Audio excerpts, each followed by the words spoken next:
Hello my dear students, ಹೇಗಿದ್ದೀರಾ ಎಲ್ಲರೂ? Welcome to Pallavi tutorials. ಮಕ್ಕಳೇ, ಈ ಒಂದು ವಿಡಿಯೋದಲ್ಲಿ SSLC 10ನೇ ತರಗತಿಯ 2025ರ ವಾರ್ಷಿಕ ಪರೀಕ್ಷೆಗೆ ಸಂಬಂಧಪಟ್ಟ ಹಾಗೆ ನಿಮಗೆ ಅಲಂಕಾರವನ್ನು ಕೇಳ್ತಾರೆ.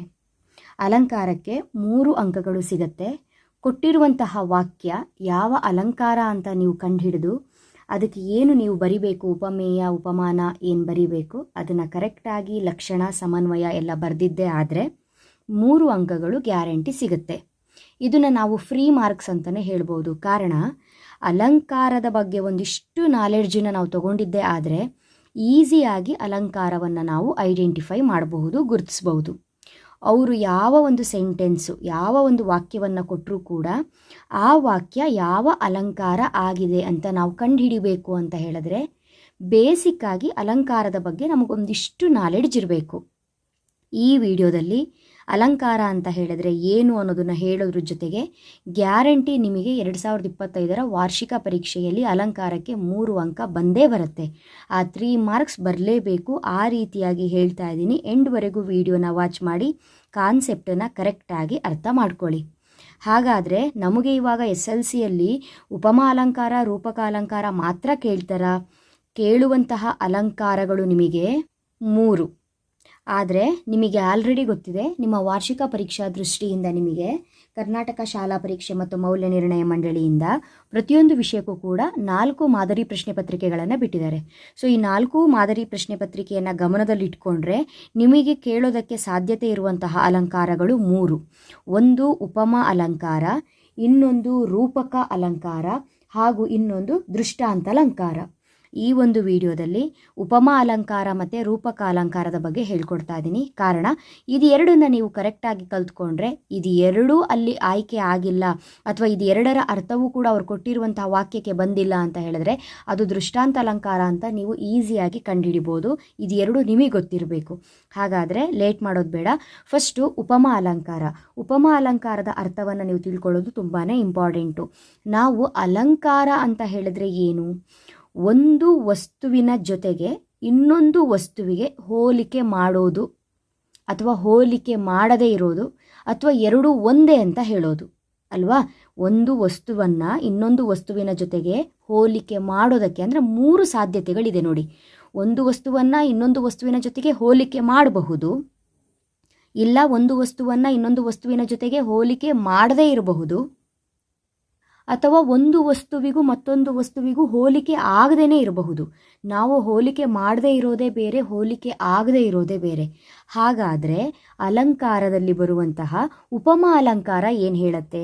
ಸಿಂಪಲ್ ಮಕ್ಕಳೇ, ನಾನು ನೀವು ನನಗೂ ನಿಮಗೂ ಹೋಲಿಕೆ ಇದೆ ಅಂತ ಹೇಳಿದ್ರೆ ಅದು ಉಪಮಾ ಅಲಂಕಾರ. ನನಗೂ ನಿಮಗೂ ಯಾವುದೇ ರೀತಿ ಹೋಲಿಕೆ ಇಲ್ಲ ಅಂದರೆ, ಹೋಲಿಕೆ ಇಲ್ಲ ಅಂದರೆ ನಾವಿಬ್ಬರೂ ಒಂದೇ, ನಾನು ನೀವು ಒಂದೇ ಅಂತ ಹೇಳಿದ್ರೆ ಅದು ರೂಪಕ ಅಲಂಕಾರ. ಓಕೆನಾ? ನನಗೂ ನಿಮಗೂ ಹೋಲಿಕೆ ಇದೆ.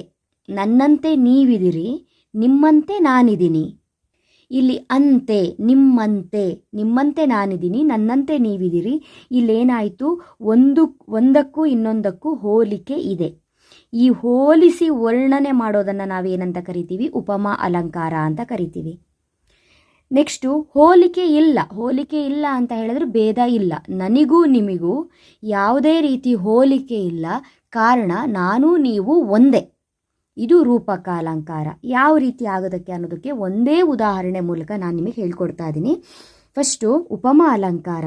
ಒಂದು ಮತ್ತೊಂದರಂತೆ ಇದೆ ಎಂದು ಹೋಲಿಸಿ ವರ್ಣಿಸುವುದನ್ನು ಉಪಮಾ ಅಲಂಕಾರ ಅಂತ ಕರಿತೀವಿ. ಅಂದರೆ ನಾವು ಅಲಂಕಾರದಲ್ಲಿ ಉಪಮಾನ ಯಾವುದು, ಉಪಮೇಯ ಯಾವುದಕ್ಕೆ ಹೋಲಿಕೆ ಮಾಡಿರ್ತೀವಲ್ಲ ನಾವು, ಅದು ಬೇರೆ ಬೇರೆ ಅಂತ ಹೇಳುತ್ತೆ. ಅಂದರೆ ಇಲ್ಲಿ ಹೋಲಿಕೆ ಮಾಡೋದಕ್ಕೆ ಅವಕಾಶ ಇದೆ.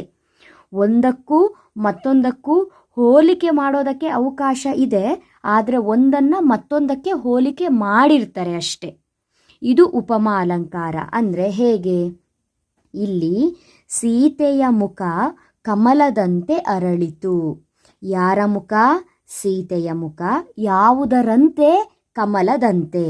ಇಲ್ಲಿ ಸೀತೆಯ ಮುಖವನ್ನು ಕಮಲಕ್ಕೆ ಹೋಲಿಕೆ ಮಾಡಲಾಗಿದೆ. ಹೌದಾ? ಅಂದರೆ ಸೀತೆಯ ಮುಖವು ಕಮಲದಂತೆ ಅರಳಿದೆ. ಇಲ್ಲಿ ಸೀತೆಯ ಮುಖವನ್ನು ಕಮಲಕ್ಕೆ ಹೋಲಿಕೆ ಮಾಡಲಾಗಿದೆ. ಅಂದರೆ ಇಲ್ಲಿ ಸೀತೆಯ ಮುಖನೇ ಬೇರೆ, ಕಮಲನೇ ಬೇರೆ. ಸೀತೆಯ ಮುಖ ಕಮಲದ ಹಾಗೆ, ಕಮಲದ ಅಂತೆ ಅರಳಿದೆ. ಏನಾಯಿತು, ನಾವಿಲ್ಲಿ ಒಂದನ್ನು ಇನ್ನೊಂದಕ್ಕೆ ಹೋಲಿಕೆ ಮಾಡಿದ್ವಿ.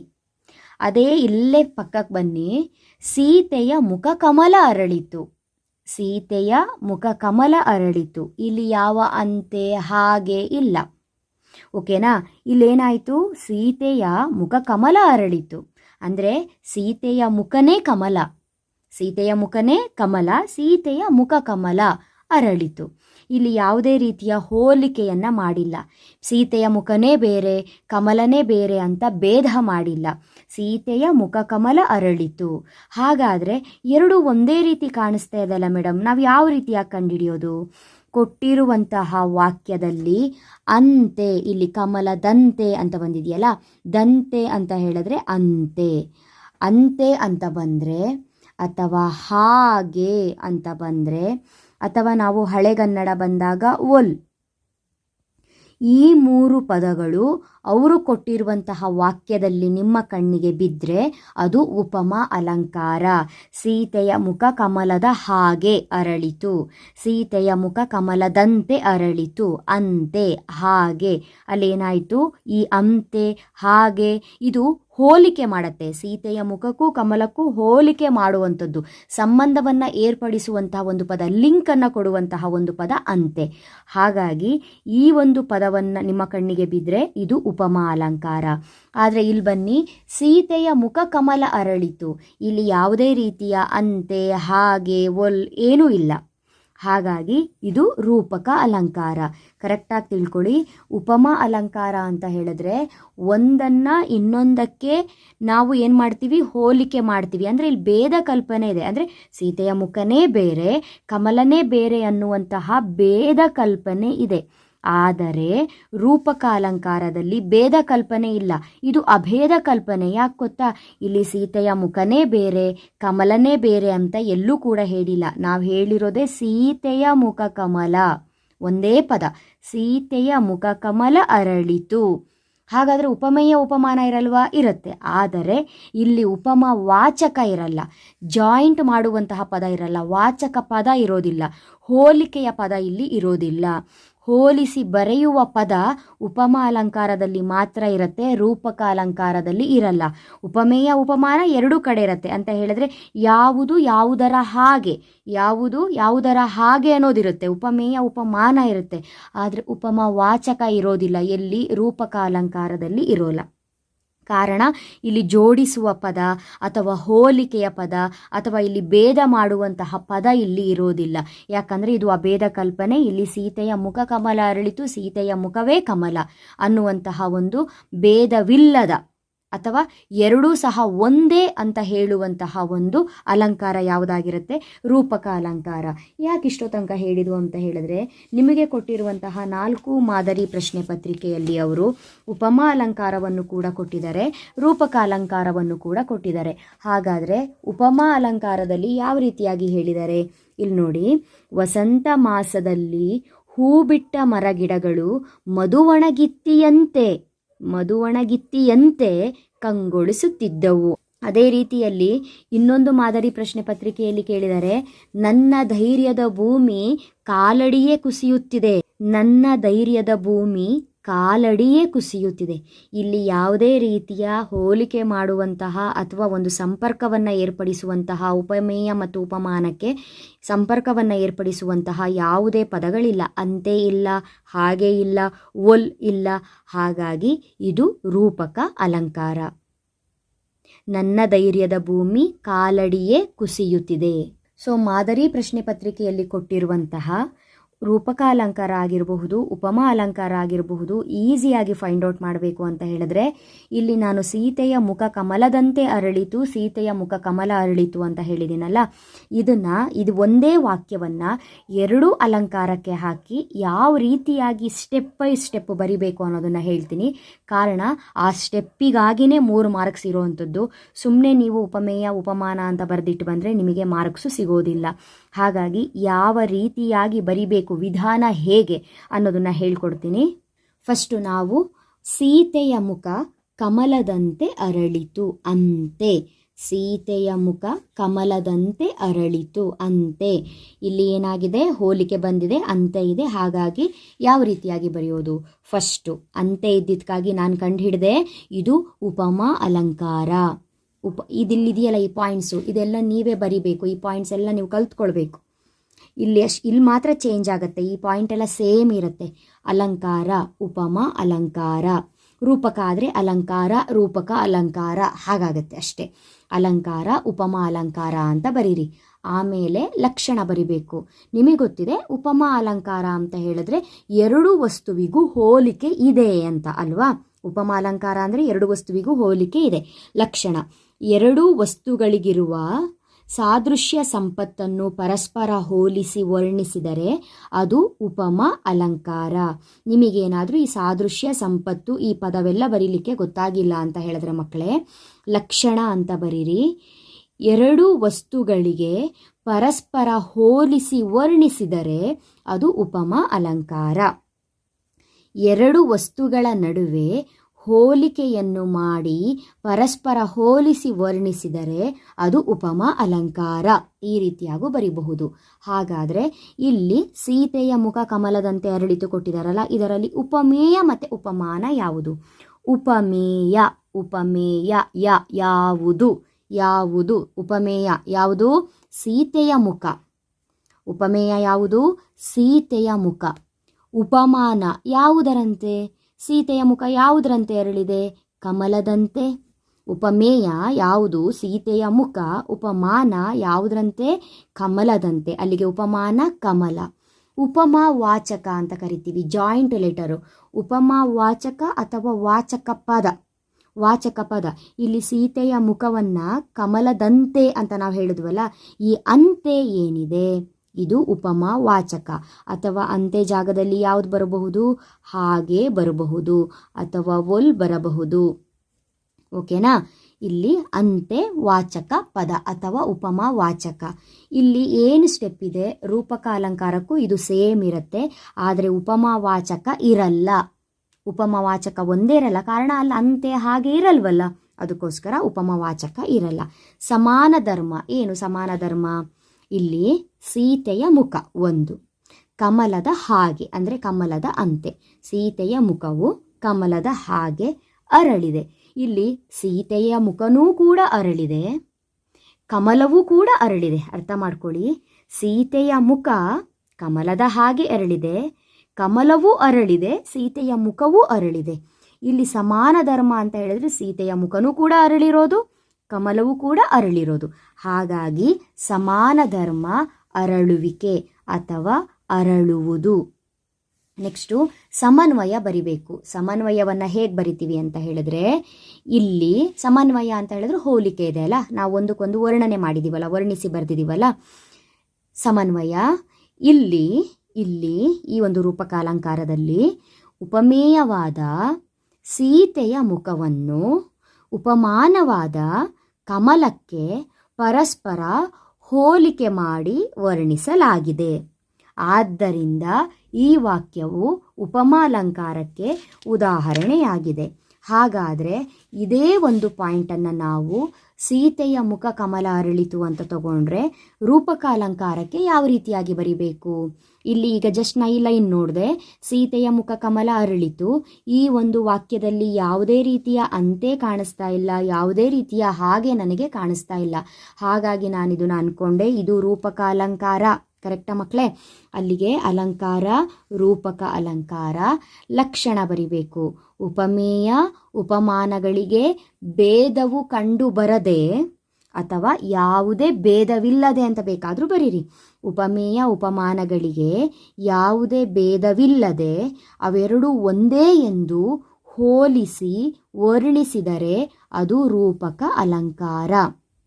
ಇಲ್ಲಿ ಉಪಮೇಯ ಉಪಮಾನ ಎರಡು ಸೇಮ್ ಇರುತ್ತೆ. ರೂಪಕ ಅಲಂಕಾರ ಆಗಿರ್ಬೋದು, ಉಪಮಾ ಅಲಂಕಾರ ಆಗಿರ್ಬೋದು. ಉಪಮೇಯ ಉಪಮಾನ ಚೇಂಜ್ ಆಗಲ್ಲ, ಒಂದೇ ರೀತಿ ಇರುತ್ತೆ.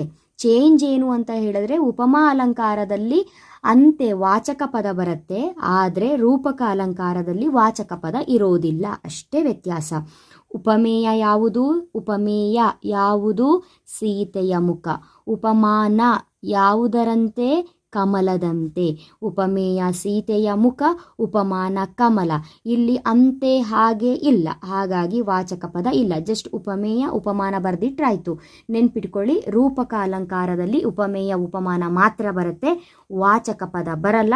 ಕಾರಣ ನಾವಿದನ್ನು ರೂಪಕ ಅಲಂಕಾರ ಅಂತ ಕಂಡುಹಿಡ್ದಿದ್ದೇ ಅಂತೆ ಇಲ್ಲ ಅಂತ. ಅಂತೆ ಇದ್ದಿದ್ರು ನಾವಿದನ್ನು ರೂಪಕ ಅಲಂಕಾರ ಹೇಳ್ತಾ ಇರಲಿಲ್ಲ, ಹಾಗೆ ಇದ್ದಿದ್ರೆ ಇದನ್ನು ರೂಪಕ ಅಲಂಕಾರ ಅಂತ ನಾವು ಹೇಳ್ತಾ ಇರಲಿಲ್ಲ. ಹಾಗೆ ಮತ್ತೆ ಅಂತೆ ಇಲ್ಲ ಅನ್ನೋ ಕಾರಣಕ್ಕೆ ರೂಪಕ ಅಲಂಕಾರ ಅಂತ ಹೇಳಿದ್ದು. ಮತ್ತಿಲ್ಲಿ ನಮಗೆ ವಾಚಕ ಪದ ಅಥವಾ ಉಪಮಾವಾಚಕ ಹೇಗೆ ಸಿಗುತ್ತೆ? ಸಿಗಕ್ಕೆ ಸಾಧ್ಯ ಇಲ್ಲ. ನೆಕ್ಸ್ಟು ಸಮನ್ವಯ. ಇಲ್ಲಿ ಉಪಮೇಯವಾದ ಸೀತೆಯ ಮುಖಕ್ಕೂ ಉಪಮಾನವಾದ ಕಮಲಕ್ಕೂ ಯಾವುದೇ ಭೇದವು ಕಂಡುಬರದೆ ಅವೆರಡು ಒಂದೇ ಎಂದು ವರ್ಣಿಸಲಾಗಿದೆ. ಆದ್ದರಿಂದ ಈ ವಾಕ್ಯವು ರೂಪಕ ಅಲಂಕಾರಕ್ಕೆ ಉದಾಹರಣೆಯಾಗಿದೆ. ಸೊ ನಿಮ್ಮ ವಾರ್ಷಿಕ ಪರೀಕ್ಷಾ ದೃಷ್ಟಿಯಿಂದ ನಿಮ್ಮ ಮಾದರಿ ಪ್ರಶ್ನೆ ಪತ್ರಿಕೆ 4 ಮಾದರಿ ಪ್ರಶ್ನೆ ಪತ್ರಿಕೆಯಲ್ಲಿ ಕೊಟ್ಟಿರುವಂತಹ ಅಲಂಕಾರಗಳನ್ನು ಸರಿಯಾಗಿ ನೋಡ್ಕೊಳ್ಳಿ. ಅಲಂಕಾರವನ್ನು ಹೆಸರಿಸಿ ಅದರ ಲಕ್ಷಣವನ್ನು ಬರೆದು ಸಮನ್ವಯಗೊಳಿಸಿ. ಇಲ್ಲಿ ನನ್ನ ಧೈರ್ಯದ ಭೂಮಿ ಕಾಲಡಿಯೇ ಕುಸಿಯುತ್ತಿದೆ, ಇದು ರೂಪಕ ಅಲಂಕಾರ. ಹಾಗೂ ವಸಂತ ಮಾಸದಲ್ಲಿ ಹೂ ಬಿಟ್ಟ ಮರಗಿಡಗಳು ಮಧುವಣಗಿತ್ತಿಯಂತೆ ಕಂಗೊಳಿಸುತ್ತಿದ್ದವು. ವಸಂತ ಮಾಸದಲ್ಲಿ ಹೂ ಬಿಟ್ಟ ಮರಗಿಡಗಳು ಮಧುವಣಗಿತ್ತಿಯಂತೆ ಕಂಗೊಳಿಸುತ್ತಿದ್ದವು ಅಂತೆ ಬಂದಿದೆ, ಇದು ಉಪಮಾ ಅಲಂಕಾರ. ಅದೇ ರೀತಿಯಾಗಿ ಬಲ್ಲವರೊಡನೆ ಸಂಗವ ಮಾಡಿದಡೆ ಮೊಸರ ಹೊಸೆದು ಬೆಣ್ಣೆಯ ತೆಗೆದುಕೊಂಬಂತೆ ಅಂತ ಕೊಟ್ಟಿದ್ದಾರೆ. ಇದು ಕೂಡ ಉಪಮಾ ಅಲಂಕಾರನೇ ಯಾಕಾಗಿದೆ ಅಂತ ಹೇಳಿದರೆ, ಬಲ್ಲವರೊಡನೆ ಸಂಗವ ಮಾಡಿದಡೆ ಮೊಸರ ಹೊಸೆದು ಬೆಣ್ಣೆಯ ತೆಗೆದುಕೊಂಬಂತೆ ಅಂತೆ. ಹಾಗಾಗಿ ಇದು ಉಪಮಾಲಂಕಾರ. ಇಲ್ಲೇನಿಲ್ಲ, ಬಲ್ಲವರೊಡನೆ ಮಾಡುವಂತಹ ಸಂಘಕ್ಕೂ ಮೊಸರ ಹೊಸೆದು ಬೆಣ್ಣೆಯನ್ನು ತೆಗೆಯೋದಕ್ಕೂ ಸಂಬಂಧವನ್ನು ಕೊಟ್ಟು ಇಲ್ಲೇನು ಮಾಡಿದ್ದಾರೆ, ಉಪಮಾ ಅಲಂಕಾರ ಅಂತ ಹೇಳಿದ್ದಾರೆ. ನೀವು ಇದನ್ನು ಪ್ರಾಕ್ಟೀಸ್ ಚೆನ್ನಾಗಿ ಮಾಡ್ಕೊಳ್ಬೇಕು. ಇದನ್ನು ಕಂಡು ಹಿಡಿದಿರುವಂತಹ ಪದ ಇಲ್ಲಿ ಅಂತೆ. ನೆಕ್ಸ್ಟು ಮುಂದಿನ ವಿಡಿಯೋದಲ್ಲಿ ಈ 2 ಅಲಂಕಾರಗಳು ಮಕ್ಕಳೇ ನಿಮಗೆ ಅರ್ಥ ಆದರೆ ದೃಷ್ಟಾಂತ ಅಲಂಕಾರ ಯಾವ ರೀತಿಯಾಗಿ ಬರುತ್ತೆ ಅನ್ನೋದನ್ನು ಹೇಳ್ತೀನಿ. ದೃಷ್ಟಾಂತ ಅಲಂಕಾರ ನಿಮಗೆ ತುಂಬಾ ಈಸಿ.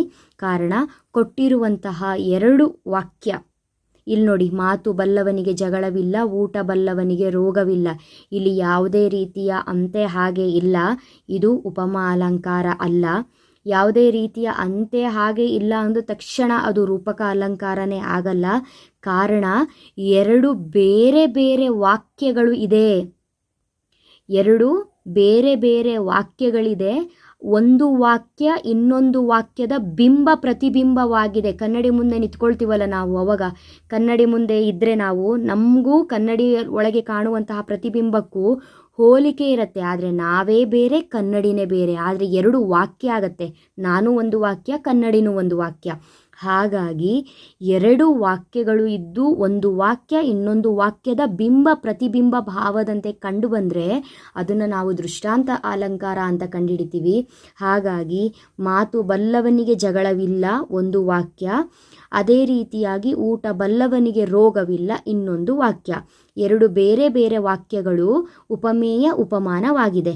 ನಾವು ರೂಪಕಾಲಂಕಾರ ಉಪಮಾ ಅಲಂಕಾರದಲ್ಲಿ ಒಂದೇ ವಾಕ್ಯದಲ್ಲಿ ಉಪಮೇಯ ಉಪಮಾನವನ್ನು ಕಂಡುಹಿಡಿತೀವಿ. ಆದರೆ ದೃಷ್ಟಾಂತ ಅಲಂಕಾರದಲ್ಲಿ 2 ವಾಕ್ಯಗಳಿರುತ್ತೆ.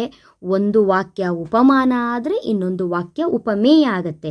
ಇಲ್ಲಿ ಉಪಮೇಯ ಬಿಂಬ ಆಗತ್ತೆ, ಉಪಮಾನ ಪ್ರತಿಬಿಂಬ ಆಗತ್ತೆ. ಹಾಗಾಗಿ ದೃಷ್ಟಾಂತ ಅಲಂಕಾರ ತುಂಬ ಈಸಿ. ಇದನ್ನು ಯಾವ ರೀತಿಯಾಗಿ ನೀವು ಫೈಂಡ್ ಔಟ್ ಮಾಡೋದು ಅಂತ ಹೇಳಿಕೊಂಡು ಮುಂದಿನ ವಿಡಿಯೋದಲ್ಲಿ ಹೇಳ್ಕೊಡ್ತೀನಿ.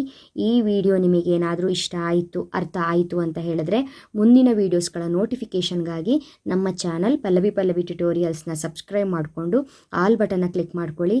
ನಿಮಗೆ ಎಕ್ಸಾಮಿಗೆ ಕ್ವಶನ್ ಆ್ಯಂಡ್ ಆನ್ಸರ್ ಇಂಪಾರ್ಟೆಂಟ್ ಓದ್ಕೊಳ್ಳೋದ್ರ ಜೊತೆಗೆ ಈ ರೀತಿಯಾಗಿ ಕೆಲವೊಂದು ಟ್ರಿಕ್ಕಿ ಕಾನ್ಸೆಪ್ಟ್ಗಳು ತುಂಬಾ ಇಂಪಾರ್ಟೆಂಟ್ ಆಗುತ್ತೆ. ಕರೆಕ್ಟಾಗಿ ಕಲ್ತ್ಕೊಂಡ್ರೆ ಇದನ್ನು ಫ್ರೀ ಮಾರ್ಕ್ಸ್ ಅಂತ ಕರಿತೀವಿ. ಇದಾಗಿರ್ಬೋದು, ಪ್ರಬಂಧ ಆಗಿರ್ಬೋದು, ಪತ್ರ ಆಗಿರ್ಬೋದು, ಇವೆಲ್ಲ ಫ್ರೀ ಮಾರ್ಕ್ಸು. ನಾವು ಕಲ್ತ್ಕೊಳ್ಬೇಕು, ಯಾಕಂದರೆ ಇದು ಗ್ಯಾರಂಟಿ ಕ್ವಶನ್ ಆಗಿರುತ್ತೆ. ಬಟ್ ಅರ್ಥ ಮಾಡಿ ಕಲ್ತ್ಕೊಳ್ಬೇಕು. ವಿಡಿಯೋ ಲೆಂತಿ ಆಯಿತು, ಬೇಜಾರು ಮಾಡ್ಕೋಬೇಡಿ. ಮುಂದಿನ ವೀಡಿಯೋಸ್ಗಳಲ್ಲಿ ಇನ್ನು ಸಂಕ್ಷಿಪ್ತವಾಗಿ ಹೇಳಲಿಕ್ಕೆ ಪ್ರಯತ್ನ ಪಡ್ತೀನಿ. ಮುಂದಿನ ವಿಡಿಯೋದಲ್ಲಿ ಮತ್ತೆ ಸಿಗ್ತೀನಿ. ಅಲ್ಲಿವರೆಗೂ ಚೆನ್ನಾಗಿ ಓದ್ಕೊಳ್ಳಿ ಮಕ್ಕಳೇ.